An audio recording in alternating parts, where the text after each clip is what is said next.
Artıq özümüzü şaxtalı havalara hazır hiss eləməyə başlamalıyıq desək daha doğru olar. Belə ki, son dəqiqə bir xəbərini diqqətinizə çatdıracağıq.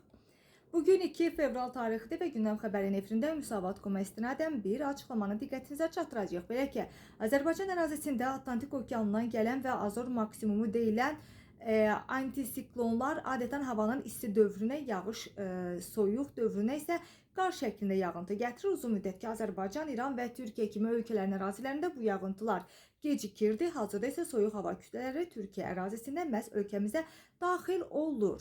Bunu Müsavat.com açıqlaması zamanı ekoloq Ənvər Əliyev deyib. O bildirib ki, soyuq hava kütlələri bir neçə günə Türkiyə ərazisindən Azərbaycana doğru axın eləyəcək və yağıntı şəklində özünü bir üzə verəcək. Bu ölkəmizdə qarın yağmasına da səbəb olacaq. Ona görə də soyuq və şaxtalı havaya hazır olmalıyıq. Azərbaycana 9 istiqamətdən hava kütləsi daxil olur. Ən çox yağıntını qərbdən və şimaldan gələn hava kütlələri gətirir. Qərbdən gələn hava kütlələri soyuq hava şəraitində qarın yaranmasına da səbəb olur. Ekoloq Fikrət Cəfərov isə deyib ki, bugünə kimi Azərbaycanda şaxta zəif müşahidə edilib. Onun sözlərinə görə bitkilər və canlı orqanizmlər üçün şaxtanın olması isə olduqca vacibdir.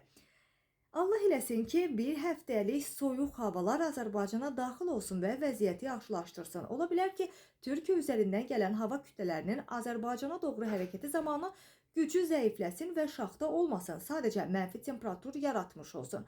Hava kütlələri axın etdikcə gücünü itirir. Qeyd eləyək ki, son meteoroloji proqnozlara əsasən Türkiyə üzərində regiona daxil olan sərt və arktik mənşəli soyuq hava kütlələri yaxın günlərdə Azərbaycana doğru hərəkət eləyəcək. Hazırda isə Türkiyənin bir çox bölgəsində təsirli olan şaxtalı və qarlı hava dalğası tədricən şərq istiqamətində genişlənir və Cənubi Qafqaza çatmaq üzrədir.